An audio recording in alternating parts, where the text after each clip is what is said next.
There's a lot of uncertainty right now when it comes to the carbon market. We feel like there's got to be some mechanism, a framework, so to say, of a government program that can get this thing sort of started, get it in a framework that can be worked with. Martin Barbre with RIPE, a coalition of farmers, ranchers, and agriculture trade association representatives, joins me today to discuss the RIPE100 plan that would begin to build a framework for a carbon market available to ranchers and farmers. What's its purpose? How's it going to work? And is being a government program a good thing? On this episode of the Working Ranch Radio Show.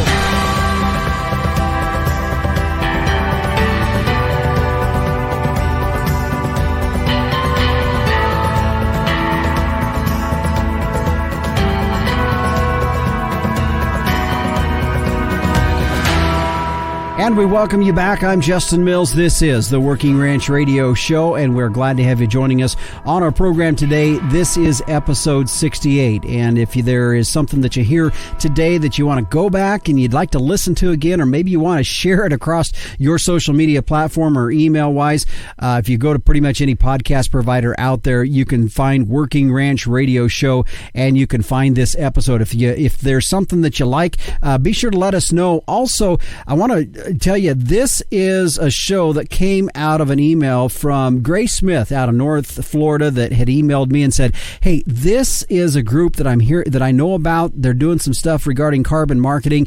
Maybe it's something you'd be interested in doing. So Grace, thanks for emailing us on that and giving us kind of a heads up on that. And that's kind of where this show originates from. So yes, if you have an idea for a show, we welcome your ideas. You can sure get a hold of me. My email address is justin.workingranch@gmail.com, and let us know. We're definitely open to anything, especially if it fits within what we do here at the Working Ranch Radio Show. Anyways, we are glad that you are tuned here for our program today. It is going to be interesting as we get into exploring a little bit about this carbon market and this topic that really, as I said, has a lot of uncertainty to it. I know there are ranchers across the country that have already taken advantage of some opportunities that are out there, but I also know there's probably a far larger number that have heard about it, wondering about it, and wondering how this is going to play out and how's it even going to take shape. Well, today we're going to be talking, as I said in the intro, with Martin Barbre, who's with RIPE. Now, that is an acronym for this: Rural Investment to Protect Our Environment is the acronym for RIPE, and we're going to be talking about their RIPE100 plan and kind of why it came about, what's the purpose of it, how's it going to work, and then we're also going to be talking about, because they're proposing that eventually this program would become a government program. We're going to be talking about that, whether or not that's a good thing, but all in all, some good dialogue and some good discussion about this carbon market, just one of the elements of it. I'm going to be up front and honest with you right now. We're not going to get into everything about it because there is a lot to it, but this is a start of some conversation that I think would be very valuable for any of us that are landowners or out there and ranching and have the opportunity to maybe eventually take advantage of some of these particular opportunities. So that will be our main feature here today on our program. Of course, in just a few moments, the Captain Tim O'Byrne will be in with this week's edition of Tim's 2 Cents, and meteorologist Don Day in our very last segment here today, giving us a look at what the weather is going to look like as we head into the month of May. Boy, it's been pretty quite extensive weather for folks up in the northern tier of the country. However, for folks down in the central southern plains, a little drier, and we'll see if that's going to continue on and when he feels that may change up some. Right now, though, a thank you to the sponsors of the Working Ranch Radio Show. The American Simmental Association, SimGenetics, has provided increased profitability to the rancher. Find out more by going to simmental.org. Bobcat, one tough tractor. If you go to their website at bobcat.com, you can use the build and quote tool, and you can design your own ideal Bobcat machine right there on the spot. The American Hereford Association, come home to Hereford. And the North American Limousine Foundation, limousine cattle deliver to your bottom line. And finally, the American Akaushi Association, experience the difference. Find out more. Go to their website at akaushi.com. Well, right now, let's check in with the captain, publisher, and editor of Working Ranch Magazine for this week's edition of Tim's 2 Cents. Hey, Justin. Hey, everybody out there in Working Ranch Radio Land. This is a great program for the young folks, Justin. TCFA, Texas Cattle Feeders Association, welcomes new feed yard tech graduates. Throughout the month of April, 148 students representing 35 schools from the Texas Panhandle completed the TCFA's Spring 2022 Feed Yard Technician Program. The hands-on program is a collaboration between TCFA, West Texas A&M University, and Texas A&M AgriLife Extension Services, and provides high school juniors and seniors the knowledge and skills needed to prepare them for a potential career in the fed cattle industry. Because no two jobs are the same on a feed yard, and I know this, Justin, because I spent 5 years on the big 25,000 head feed yards. The program covers different career paths. Spring participants learn and practice proper cattle care, including safe handling techniques, the administration of vaccines and implants, and beef quality assurance requirements. Students also put their skills to the test in a mock interview with industry leaders, whereas fall participants discover the ins and outs of machinery operations along with facility maintenance and repairs. So there's two totally different deals. You got the whole machinery deal and the whole cattle care deal. If you are interested in potentially hiring students who have participated in this amazingly wonderful program, please contact Brady Miller at brady@tcfa.org or Rachel Hernandez at rachel@tcfa.org, or call 806-358-3681, or head to TCFA online, tcfa.org, and they'll get you all the info you need. Justin, back to you. Great show. You bet. Thanks, Captain. Some good information on a great program there. Well, stay with us. When we come back, we'll get into our featured topic today. And if carbon markets is something that you've heard about and would like to know more about it, well, then today's show is one you're going to want to tune into. We'll be back and get started with it when we come back on the Working Ranch Radio Show. Starting off in the right direction is essential to gaining an advantage later when you go to market your calves. And I have proof that the right direction is with Sim Angus sired calves. A 2020 study by K-State showed that Sim Angus sired steer calves earn more at sale time than all other breed identified sire groups, with at least 50 lots represented on Superior Livestock's 2020 summer sales. The proof's right there. For low-risk, high-potential calves with earning potential, be confident that Sim Genetics will give you more per head, period. Stand strong, Simmental. And we welcome you back here to the Working Ranch Radio Show. Justin Mills here with you as we jump now into our featured interview today. And this topic of carbon farming here in agriculture is a topic that has become more and more of an interest to producers across the country. And today I am joined by Martin Barbre, who's the Vice President of Engagement and Government Relations with the Rural Investment to Protect Our Environment. And Martin, there's a nice acronym to put that all together called RIPE, and I appreciate you joining us here today on our program. Yeah, Justin, glad to be here. It's always great to have the opportunity to talk about RIPE. Well, let's first go back and let's set this up as to first what brought this about, first of all, because it's quite a collaboration, and we'll get to that later. It's quite a collaboration between a lot of different folks in the industry, whether it's producers, whether it's industry folks, and folks that's had some experience within the government agency. So what really took us down the road to where this became an organization? Justin, it's really an interesting story in that RIPE came from one person's vision. Our executive director, Elisa Wasserman Drews, about, I don't know, maybe 10 years ago, was working, maybe longer, a little longer than that, but anyway, was working for a family farm group out in California at the time that California was implementing a lot of their climate regulations and rules. And she saw it during that time that farmers really just weren't getting a fair shake in these deals, that they were just kind of paying the bill for what they were expected to do and with no return for that. So fast forward a little bit, and then she went to work for the Governor's Coalition there in D.C. And she worked on the energy policies, basically the clean energy policies, renewable energy policies, where those policies were set up by the government for those producers of clean energy to be able to make a profit with their government program. So she just in her mind thought, I saw this happen in California with the farmers coming up kind of shortchanged. This federal program allows these producers of clean energy to make a profit with their federal program. Why can't farmers be included in such a program that rewards them for doing practices that really improve our environment, provide clean water? And that's really the idea behind RIPE. Mm-hmm. And then she just went to working with researchers, working with some foundations, and created the basis for RIPE, but with really a lot of the research behind the values we talk about when we talk about the value of a practice on a particular acre. So that's really how we got started. She's had a team of 3 or 4 for the last couple of years, and then in the last few months, 6 months to a year, we've been able to add more folks, including myself. Sure. So then let's get to really what it is and what your goals are. I know you've got some plans, some phases that you would like to see happening over the course of time. It is a collaboration, as I said before, between several different entities within agriculture. And so let's talk about the organization from that standpoint. So RIPE basically is, as you said, it's a coalition of ag producers from across the country, really working to advance this federal framework that invests in rural America.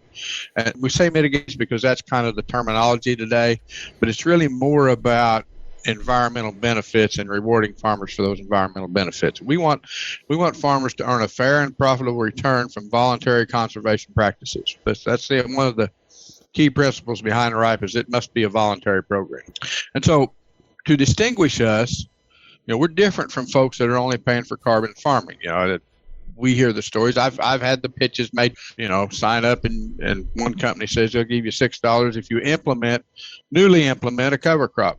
Well, that's great, $6 an acre. That's really, but it's going to cost me 20 to 30 or more to implement that practice. So it's a net loss for me to even join up with that program. Or if I add no-till, it's another $3. So for $9, I can no-till and use cover crops and spend $60 or $80 an acre to do that. So that's really kind of where we're different from those programs. We feel like that the producers should be rewarded for that broader set of benefits of water quality, water conservation, soil health, biodiversity, on top of, and these practices at the same time, they're still capturing carbon, still sequestering carbon in the soil. So we feel like our program is just a broader way and a better way of getting farmers to implement these practices. Mm-hmm.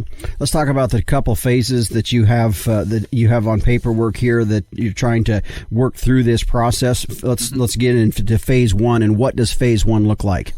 Well, right now, Justin, phase 1 has been bringing folks like me on board and actually starting to reach out to ag associations, reach out to just individual farmers across the country and bringing these ag associations into our group and getting their support.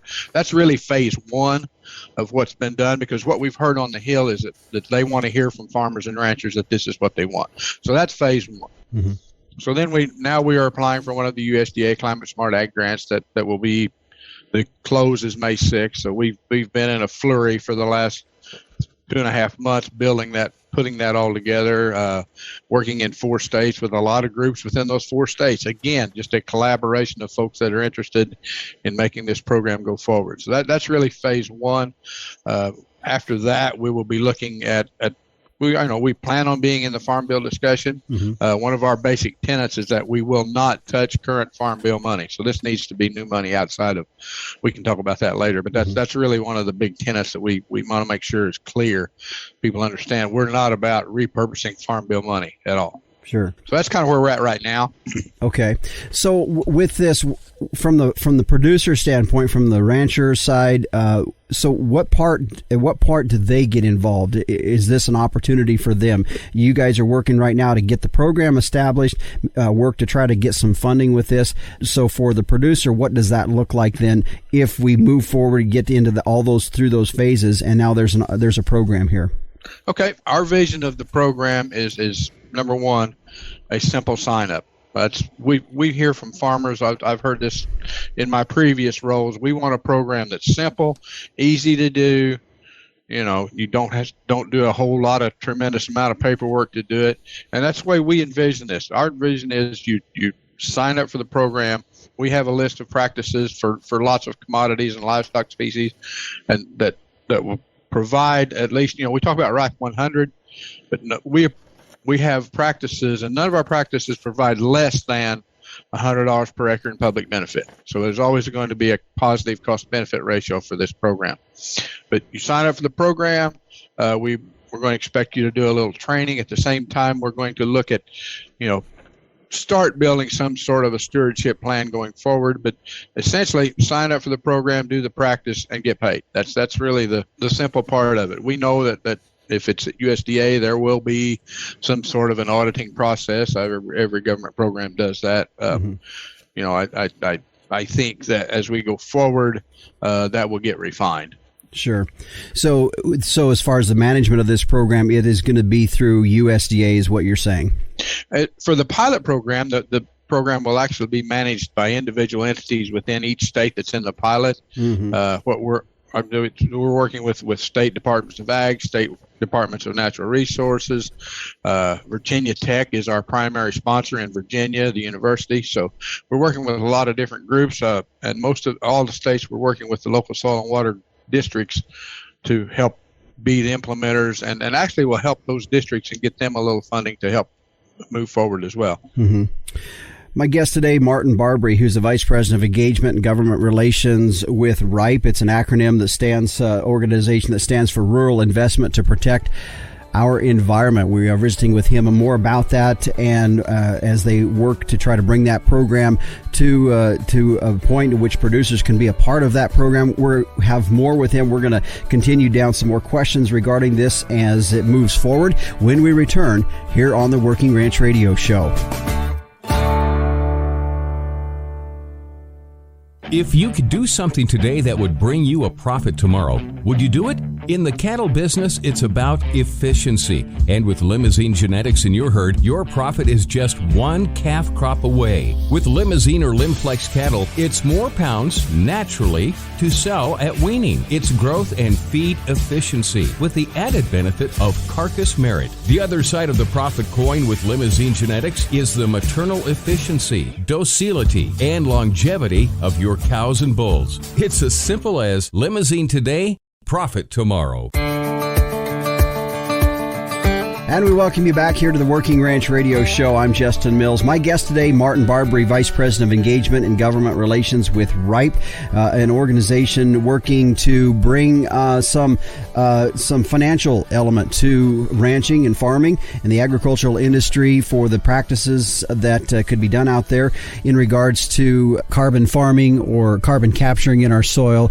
And Martin, one of the things that here in the ag industry, and I've had several different guests on our show, and that we've talked about that there are a lot of practices currently that agriculture does. Of course, we mainly talk with ranchers, and there's a lot of elements to what we do here that are very carbon positive to the environment. And when we start getting into this entire topic of climate control, boy, you just get a lot of mixed feelings. You either get angry reviews, or people just like shrugging it off or whatever. But I do know that in our industry, we realize that it is a topic, whether we want to totally agree with it or not. It is a topic that we have to have some conversation. We have to be at the table. And I guess, is that where this organization is coming from, is putting us at that table?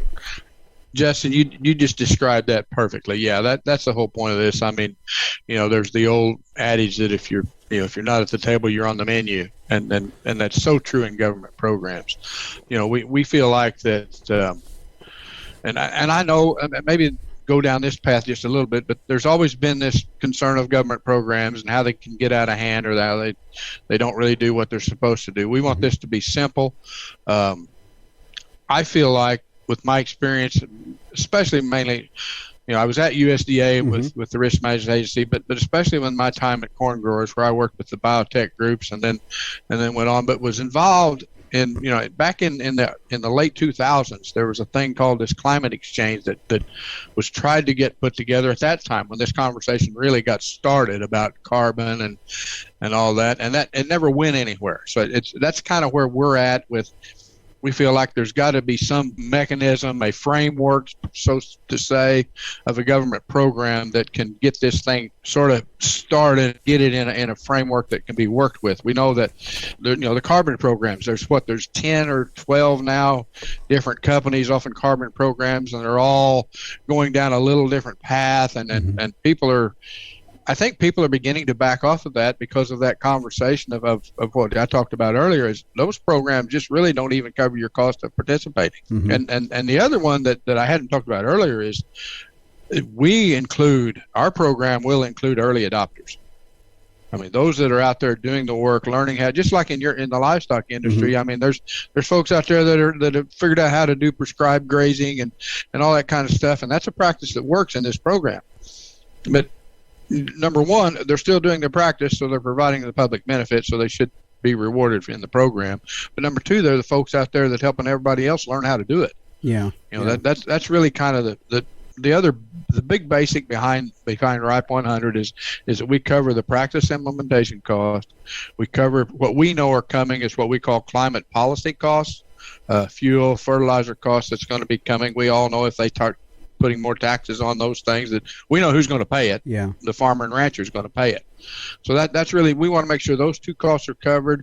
I like to say we go to the RIPE100 because, number one, it's less than any public benefit for any practice is better than that. But two, it gives a farmer or rancher the opportunity to have a little extra oomph, I call it, to get over the hump of implementing that practice and use that practice for a few years and then learn and see the benefits to their own operation and then continue to use it. That's really, I think, that's in my mind, the really feel-good part of what I think I'm doing here at RIPE. Mm-hmm. I hear some questions coming from folks that I've had conversations with, not necessarily about this, but just in terms of government-type programs. And, why do we need the government intervention in this when some of these practices have proven that that they will pay you back dividends just because you're doing a better job of, taking care of your soil or various things like that are going to, in turn, give you more natural production? Justin, I really kind of what I just said sort of answered that question, but many of these practices require a different mindset on the farm if you're going to implement them. You have to frankly, in my mind, you have to learn how to use that practice, whatever that practice is. So there's got to be a something to help you get over that hump. The carbon programs don't get you over that hump. We just feel like this is an opportunity to reward producers for doing the things, the public benefits that they provide, at the same time allowing them to start implementing these practices that create all that public benefit. It's sort of, it's a circle. I get that, mm-hmm. But that's really the biggest thing behind this. As we go forward, we don't want this to be a perpetual program. That's not what this is about. This is about helping farmers implement these practices and learn how to use them. I think just on my own farm, if I decided to start using cover crops on 4,000 or 5,000 acres, first person that's going to get involved is my banker. Mm-hmm. Yeah, because I'm going to spend a couple $100,000 just seeding those cover crops. And then there's the chance that if I start using a different practice, I may cut my yield for a few years until that practice starts to really show the benefit. So that in my mind is the reason we need this program. Again, I said it earlier, to get that oomph to get the producer over the hump of implementing the practice.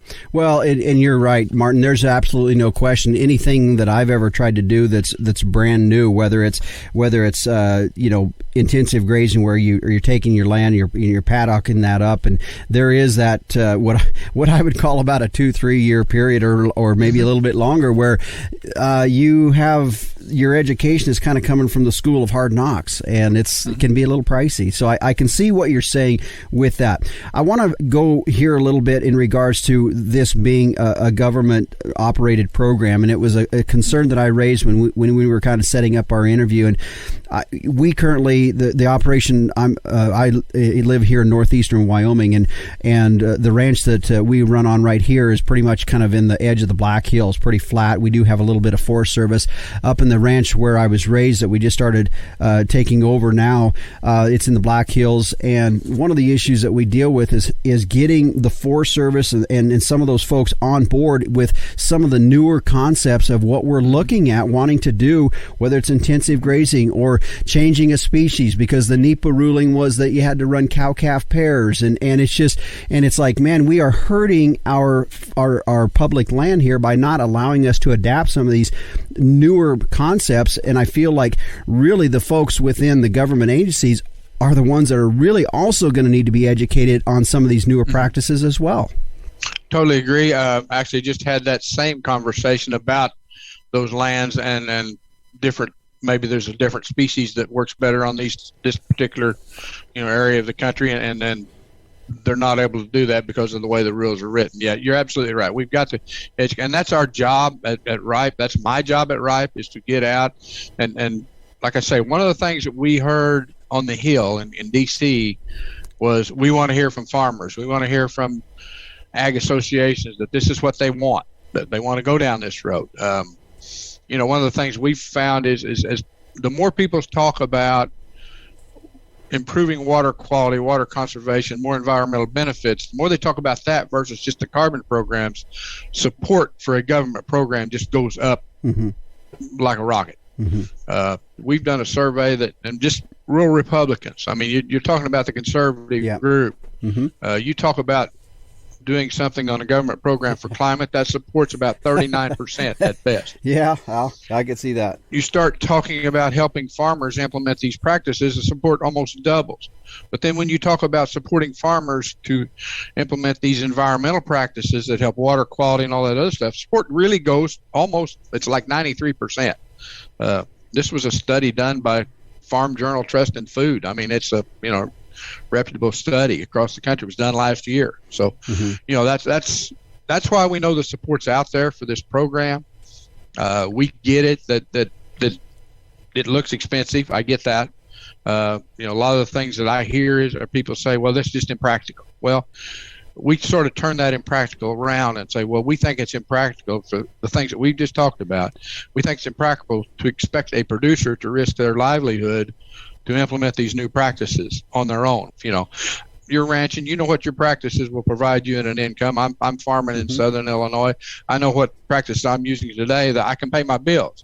If I start implementing new practices, like we talked about, your banker's really going to get involved, and you end up risking your livelihood to provide a public benefit that you're not getting rewarded for. And that's really what RIPE's about, is reward the producers for those public benefits. Well, and I want to go back to, one of the first things that when I was reading through your guys' information and everything like that, and I'll tell you, it came more from, it was a little bit of more of a probably rural Republican mindset that you just talked about. You talked about a little bit ago, and that is, well, with what you guys are doing, then are we admitting that agriculture is harmful to the environment? And that was the initial thought, but at the same time, I go back to what we talked about a little bit ago, and back to, are we at the table or not? So your thoughts regarding that? Are we admitting that agriculture is harmful to the environment? Justin, I don't think we're in that argument. Is there anything, I guess I would return the question around, is there anything out there that doesn't affect the environment? Positively or negatively? I think everything we do as humans, or even in nature, we talk about a volcano releases more gases in the environment than anything we can do on Earth. So, that's happening every day. So we feel like from RIPE's perspective, from agriculture's perspective, we can be at the table, we can be at the forefront of helping improve those conditions. Improve water quality, improve water conservation, sequester carbon, all those things that are involved, slow methane release with some of the livestock practices. I mean, there's just a lot of things that agriculture can do. I'm fully in agreement that agriculture can be a big part of the solution. But again, until we can reward those farmers and ranchers for doing the practices and implementing those practices, we've just not seen a change from the status quo operations, because that's what's paying the bills today. You bet.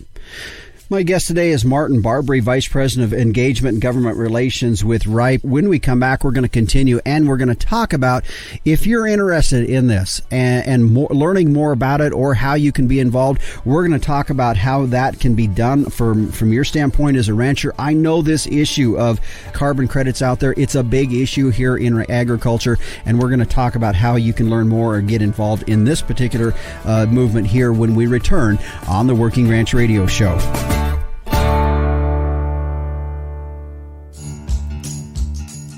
Whoa, Herefords are the efficiency experts for a reason. In crossbreeding systems, Herefords boost pregnancy rates by 7% and add $30 per head in feed yard profitability. And Hereford genetics bring unrivaled hybrid vigor, longevity, and disposition. Now that'll stop you in your tracks. Come home to Hereford for more pounds, more calves, and more profit. Visit Hereford.org for a sale near you. And welcome back here again to the Working Ranch Radio Show. I'm Justin Mills. My guest today, Martin Barbre, Vice President of Engagement and Government Relations with RIPE. We've talked about what that acronym stands for here. If you're just joining us now, you can go back and listen to that.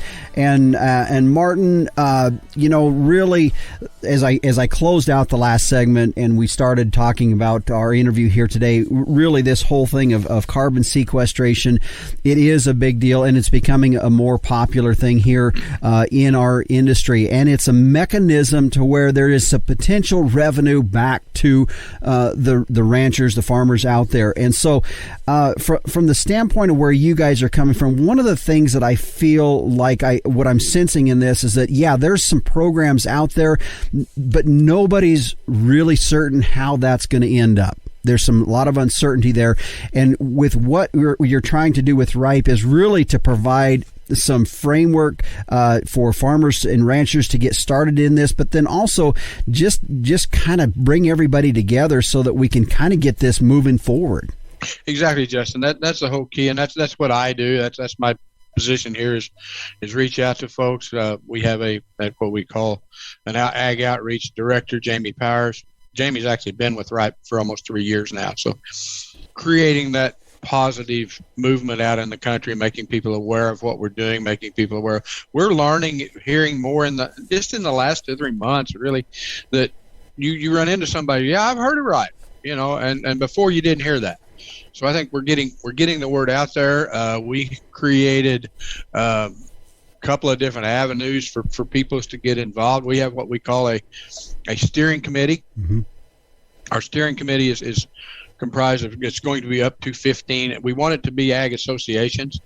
We're at about halfway there now with ag associations. The rest of our steering committee are folks that are involved in agriculture, but are serving on our steering committee as they're in their individual capacity. Mm-hmm. I mean, there's folks that are ag association presidents, past presidents, folks that are executive directors or presidents of a couple of livestock associations as well. So we've got a broad group of people that are really and all ag focused. Mm-hmm. Going beyond that, and that's really the steering committee is really the group that we go to as staff, and they help us shape and form the direction of our policy and where we go next.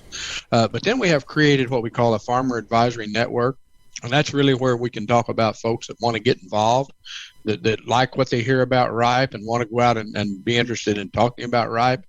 We would ask those folks to go to our website. There's a link on there to hook up to the fan, and we would love to have folks that are interested in what we're doing join that fan. There's also a link on that. We put out a monthly newsletter of talking about what RIPE's doing and where we're going next and those types of things. There's a link on there that everyone can sign up for that newsletter just if you want more information. And then obviously if you want to go to riperoadmap.org, there's just volumes of all our data is on that website.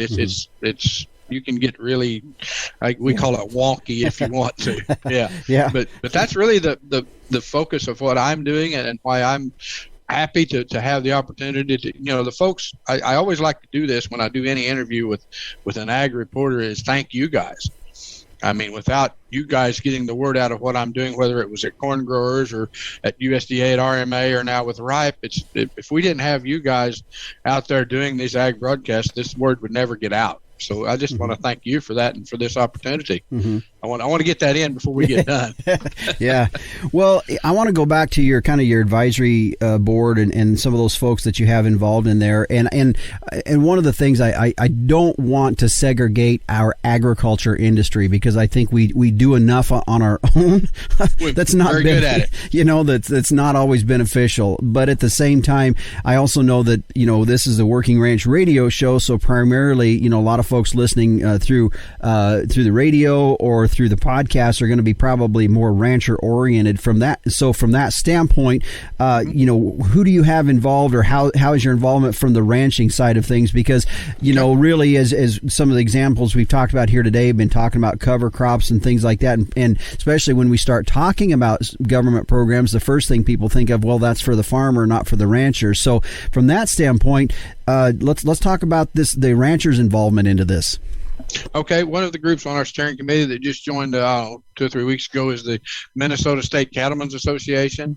They see the value in what we're doing. They're involved with us on the steering committee, so they're actually involved in that. And then Meredith Ellis is a rancher from Texas. So that's really the two big groups that from ranching. We're talking with North Dakota livestock groups in the Midwest as well. So we have a fellow by the name of Jimmy Emmons who is on our steering committee. Jimmy is a rancher from Oklahoma.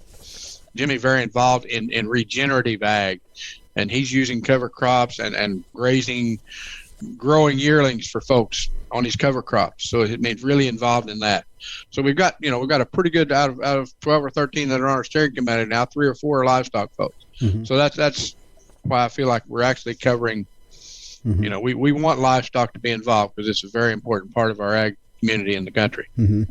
Let's kind of just recap real quick where you're at with progress. You said you're going to the USDA for funding on this. That's going to be coming up here. That deadline's coming up next. From there, then we move through. Let's just kind of recap that real quick again.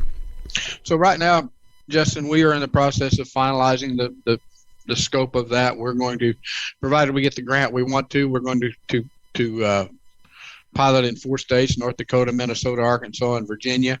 Going to get it across the country.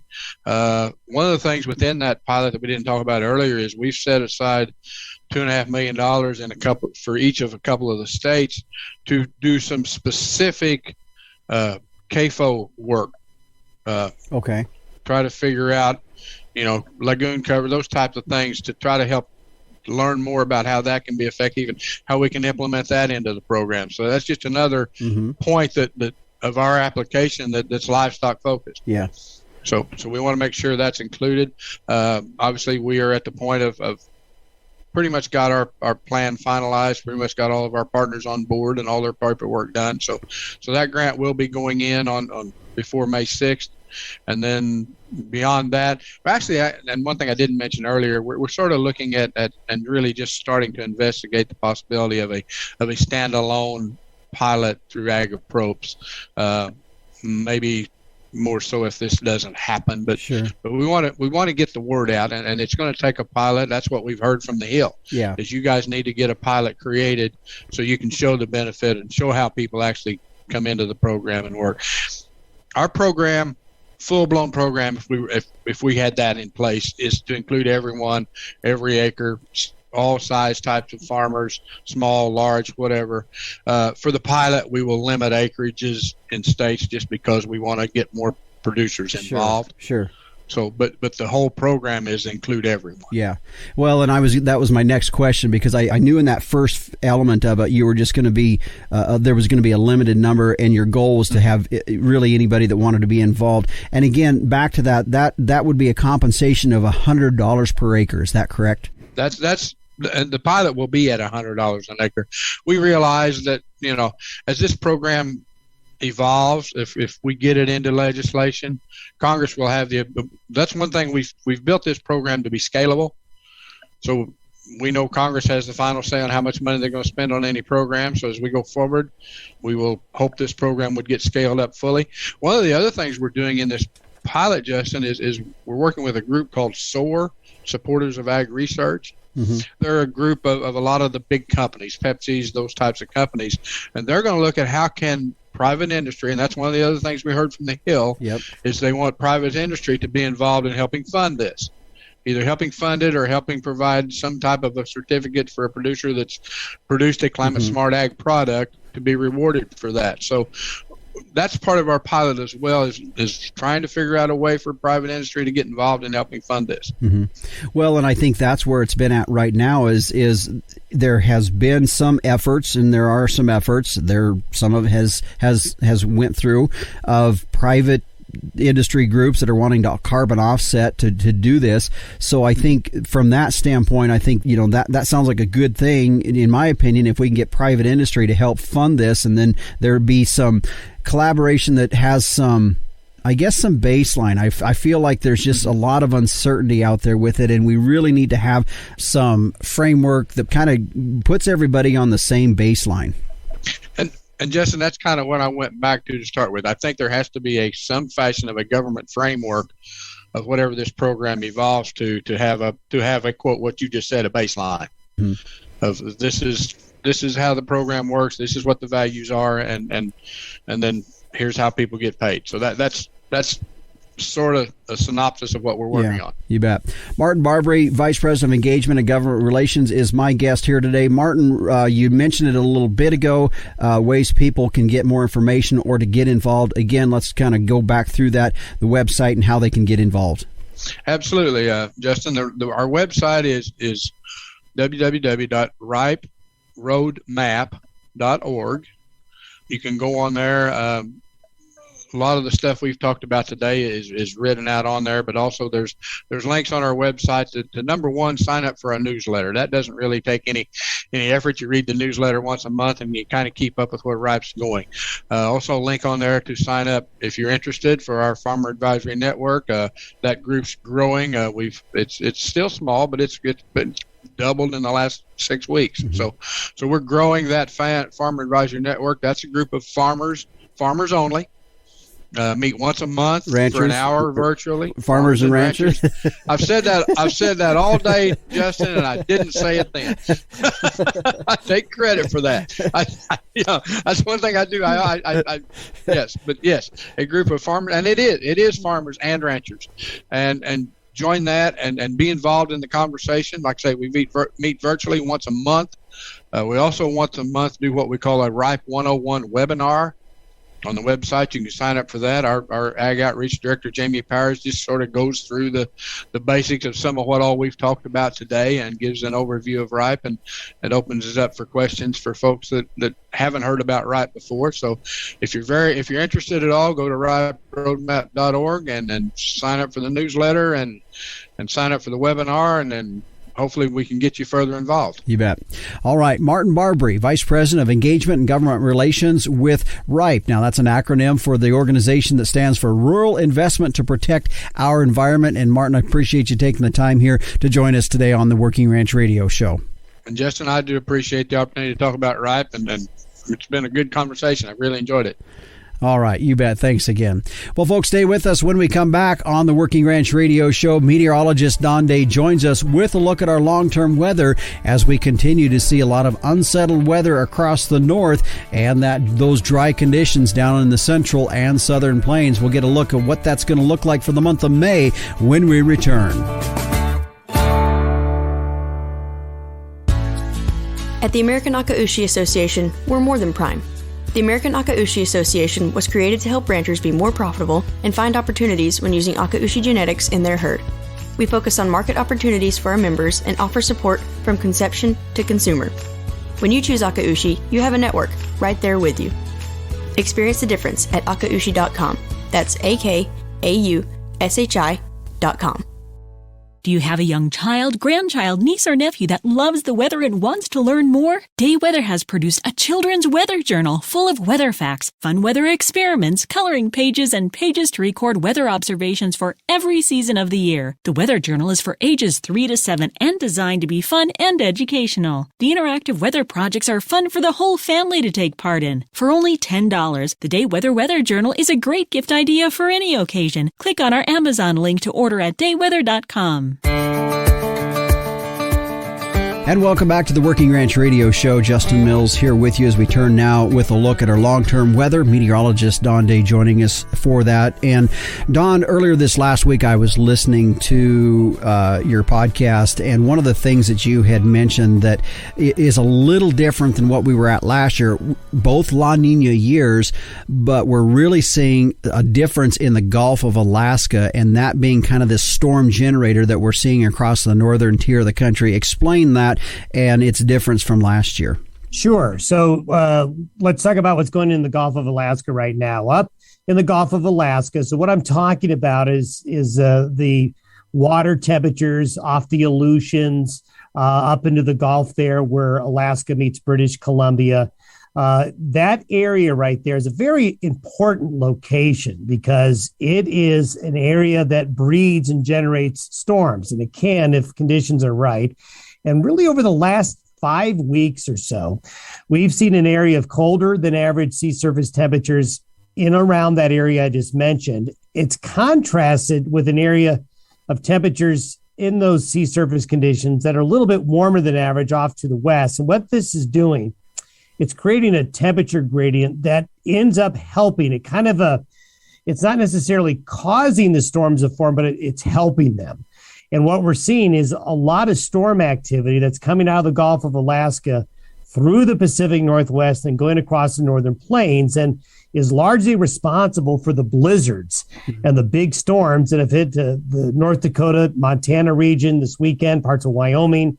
And it's something that we did not have in place a year ago. A year ago, the water temperatures in the Gulf of Alaska were warmer and did not generate those stronger spring storms, hence part of the problem we had last spring into early summer with those areas that are getting the storms now that didn't get them last year. Now we contrast that with the continuation of La Nina out in the subtropical Pacific, which is continuing to make it really hard for the central and southern plains and especially the winter wheat country to get part of these storms. So it's kind of a vicious cycle. We're getting these really strong storms across the northern part of the United States, and they're getting really wet. These storms have been extremely productive at helping out some really dry areas, but the same storms that bring really good moisture to those northern areas end up causing windstorms and warmer and drier than normal conditions to the south of these storms. So we're getting about as much good as we're getting bad in this pattern.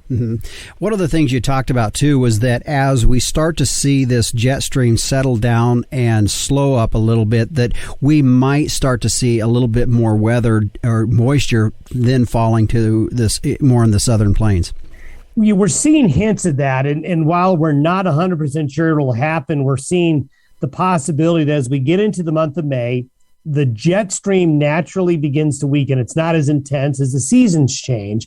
And what will happen sometime is that Gulf of Alaska region will still be producing storms in frontier for a few more weeks into early May. And what may happen, and we've seen this in the past, is you'll start to see a couple of storms break off the jet stream and kind of meander slowly across the central and southern Rockies and central and southern plains. And that can get you into a multiple day period of cooler conditions where you can get some good rains, thunderstorms, and get some of those areas in the southern parts that are missing out on these storms right now.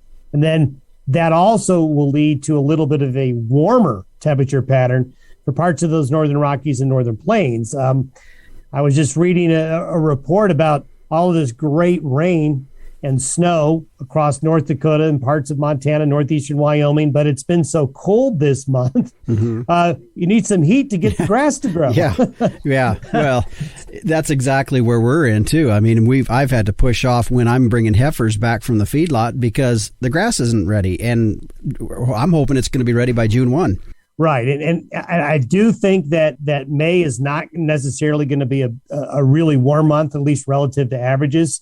It's a lot of times, and we've talked about this, these double-edged swords. So if you're going to break the drought in some locations, you need these strong, intense spring storms. These are the kind that help you bust up a drought.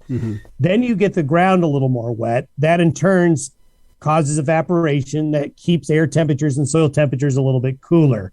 So it's one of these situations to where ultimately, at the end of the day, we will see the grasses come back. We'll see those warmer temperatures come back on in, but it's going to be a little bit of a slow process. Really, this type of pattern for the northern plains, if we continue to see the coolness in May, and I think we will, is going to really make summer off to a bit of a slower start for those northern areas. The Dakotas, Montana, northern Wyoming. And if you look at some of the precipitation totals, I know they're still talking about severe drought in the Pacific Northwest, and they still have it.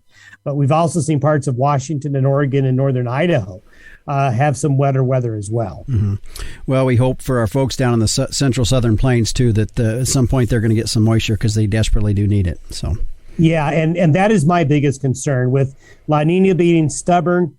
I am really concerned about the I-70, I-40 corridors being the last to get help. And then once you get past that second and third week of May, what you got to put your hope and faith in is that thunderstorm season that you start to see in June and July down there to help bring rain. And if the ground is dry, it's hard to get those thunderstorms going. All right. Well, Don, thanks again for joining us here, giving us that look of what we're going to be seeing for weather across the country here as we get started with the month of May. Good talking to you.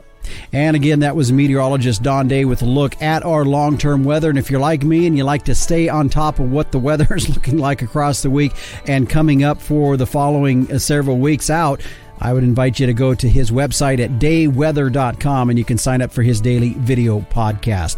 Well, stay with us. When we come back, we'll put a wrap on this week's episode of the Working Ranch Radio Show. We'll be back after this. Living in the country means working in the country, and that calls for a tough tractor. Well, Bobcat has 15 models in its compact tractor lineup from 21 to 58 horsepower. With the help of your local Bobcat dealer, you'll find a perfect match for your property and to-do list. Get a look at all the different models at bobcat.com, and while you're there, use the Build and Quote tool to design your ideal machine. Get yourself one tough tractor from one tough animal. Bobcat. Visit bobcat.com. Well, before we shut the barn doors on this episode of the Working Ranch Radio Show, a couple things here. In just a few moments, I'm going to tell you what we're going to be talking about on next week's episode. Really interesting. But first, I do want to thank the sponsors of the Working Ranch Radio Show, the American Simmental Association. Heterosis works, which is why with Simmental, it's more per head, period. Find out more at simmental.org. Bobcat, one tough tractor. Go to bobcat.com and use the Build and Quote tool to design your ideal machine. The American Hereford Association, come home to Hereford. Find out more. Go to their website at hereford.org. The North American Limousine Foundation, limousine cattle deliver to your bottom line. And finally, the American Akaushi Association, experience the difference. Find out more at akaushi.com. Well, coming up on next week's episode of the Working Ranch Radio Show, we're going to be heading up to our friends up north to the University of Alberta, as Edward Bork will be joining me to talk about some groundbreaking research that they are doing there as they are working to try to pinpoint genetic traits that could increase grazing efficiency with cattle. They've got about 4 very closed herds that they're going to be doing some extensive studies on. I'm excited to find out more about it. They're just getting started with it, but we're going to be talking about why they're doing it, what their plans are for it, and how they hope it will impact our beef industry. That's on next week's episode of the Working Ranch Radio Show. This has been a production of Working Ranch Magazine, branded #1 by America's Ranchers. And if you don't have your subscription to Working Ranch Magazine, go to their website at workingranchmag.com and get yours started today. Be sure to join us right here every Saturday and Sunday at 12 noon Eastern on Rural Radio Channel 147, Sirius XM, or on your podcast provider. Thanks for joining me. I'm your host, Justin Mills. And until next time, keep your chin down and your mind in the middle. So long.